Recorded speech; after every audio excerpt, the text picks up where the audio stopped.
Hello and welcome to New Frontiers on CCTV International. I'm Ji Xiaojun in Beijing. In our program today, we're continuing with our series about the Wudang Mountains, taking a close look at the Taoist culture there. Scattered among the Wudang Mountains are numerous Taoist temples. Some of them reflect the highest standards reached by Chinese architecture in the past nearly 1,000 years. At the beginning of the 15th century, the Ming Emperor Yongle decided to make the Wudang Mountains the center of Taoism. He dispatched a senior Taoist named Sun Biyun to oversee the project.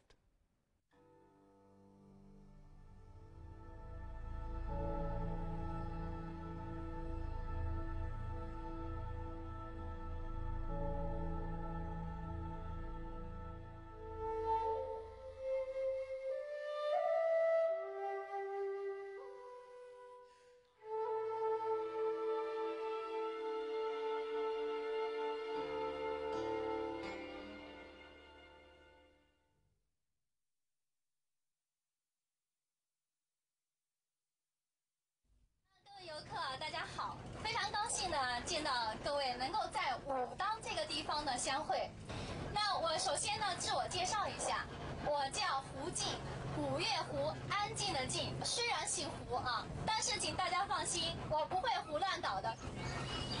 我现在呢要让大家呢把视线呢看向您的窗外，那这个地方呢你们看到的便是一处著名的景观，称之为上下18盘。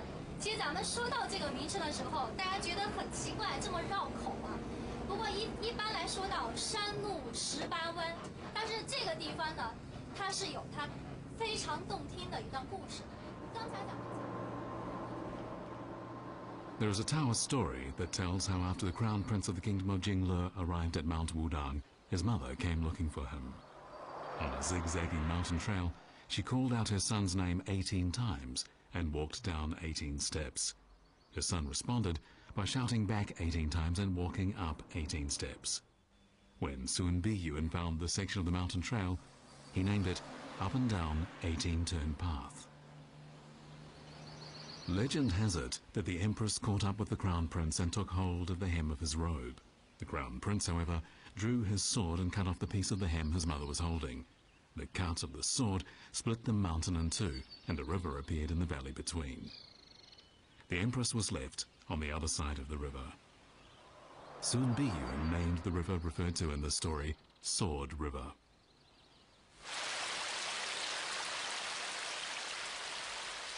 But the story continues. The king ordered a court minister to go with 5 imperial guards and search for the Crown Prince on Mount Wudang. When they were about to cross Sword River, the water suddenly rose.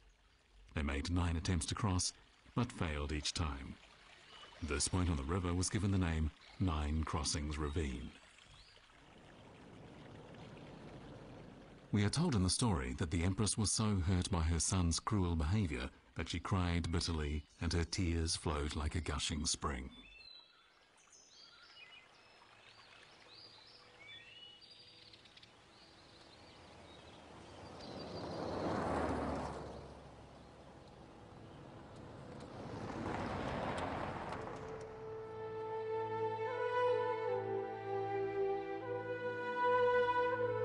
The Crown Prince of the Kingdom of Yongle stayed on Mount Wudang to practice Taoism for many years.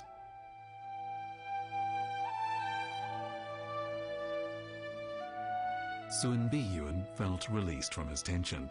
He now knew that the Crown Prince had practiced Taoism in this environment year in and year out.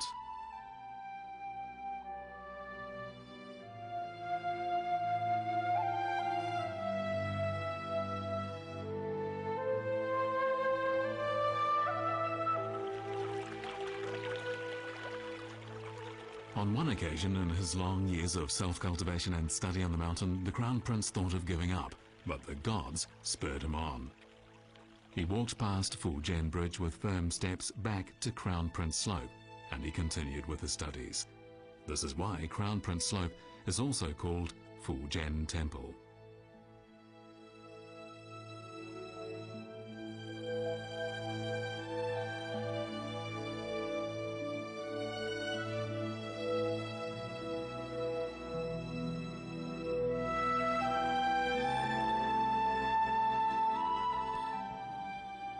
In his younger years, the Crown Prince was familiar with this osmanthus tree, which is now 400 years old.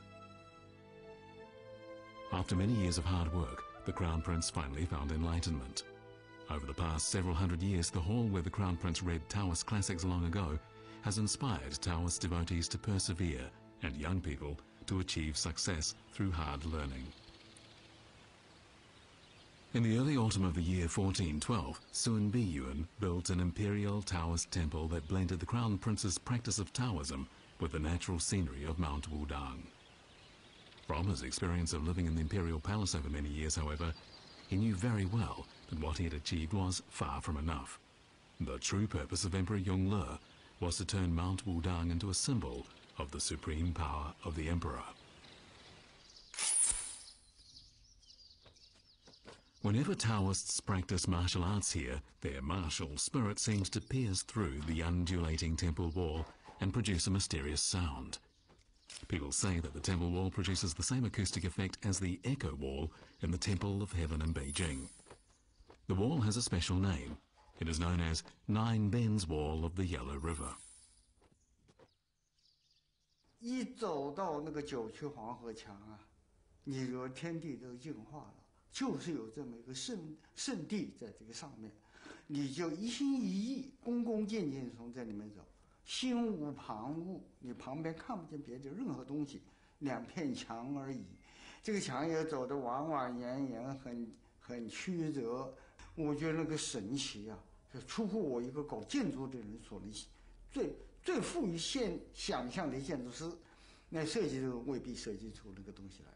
你看，它又浪漫，又活泼，又符合于三形。 How was Sun Biyun to build a palace-like temple on such a limited area? Sun Biyun decided to include many gates in the wall. The main hall of Crown Prince Slope faces east, but its front gate opens to the north. This is a singular phenomenon. 我们中国人呢，讲究朝向啊。 这是两个意义的，向是固定的，朝是变化的。它这个向，它只能向东、向北、向西，固定的，因为山是那么长的，你不能够跟那个地形闹别扭。可是朝开门呢，可以变化。Perching on a sheer cliff by the front gate is Wuyun Tower. It is the highest wooden structure on Mount Wudang. Before the tower was built, the designer conducted numerous surveys and drew up many plans. Artisans secured the 12 beams to create a crisscrossing base at the top of a vertical wooden pole. On this framework, they then built a 5-storied tower. This unique structure has long been a favorite topic of conversation among architects and engineers. Sun Biyun decided that the imperial temples should accord with Taoist philosophy. In other words, he wanted them to emphasize the harmonious relationship between man and nature. After 4 months, Sun Biyun submitted his designs to Emperor Yongle. The buildings in the Taoist temple on Crown Prince Slope rise along the mountainside in a very orderly manner. The walls are painted crimson, and the roofs are covered with green glazed tiles. Buildings that bore these two colors held a status next only to the imperial palace. These particular buildings, then, combine the architectural features of Taoist temples and imperial palatial halls. 明朝修建的那么多一个非常体量大的、非常一个建筑、非常规模大的一些建筑，但它都非常这个重视如何来这个跟自然相协调，就说不要破坏自然。 所以在武当山的建筑里面，你看它破坏山体的建筑几乎没有。 After 4 months of meticulous planning, Sun Biyun submitted a perfect set of designs to Emperor Yongle, and on July 1st, 1413, the emperor announced to the country that he would renovate the Taoist temples on Mount Wudang to express his gratitude to Xuanwu the Great for protecting him so well over the years. People of all ages and social positions gathered at Imperial Decree Pavilion to read the decree. The Quiet Mountain was soon to see construction begin on a Taoist temple that would have the highest status of any Taoist temple in Chinese history.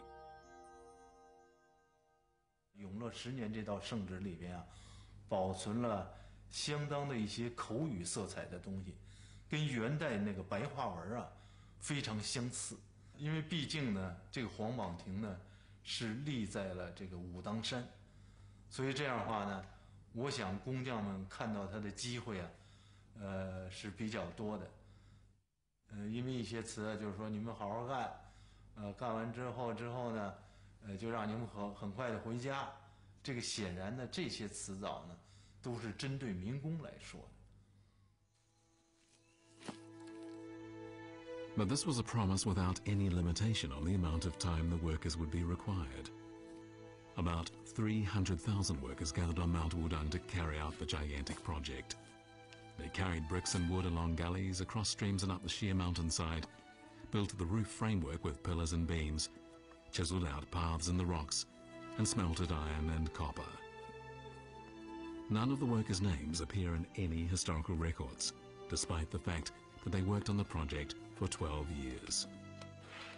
Using their sweat and ingenuity, these craftsmen built one grand temple after another on Mount Wudang.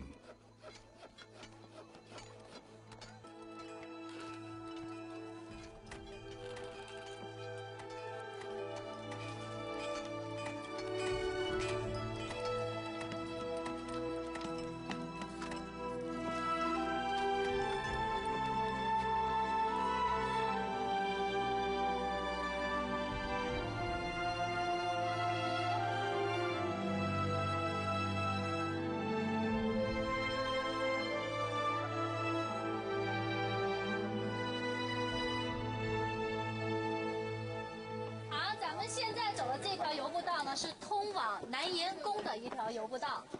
咱们刚才看过了太子坡、紫霄宫，现在来到的就是南岩了。南岩呢就是36岩当中最美的一岩。不知道现在大家感觉呢是辛苦呢，还是更加的有乐趣了呢？有乐趣，好，又唱个歌吧。对呀，这儿那个空位我们要发财，头的抬到小门家里来。王当不讲了，他的故事的开头是15岁嘛，到这儿。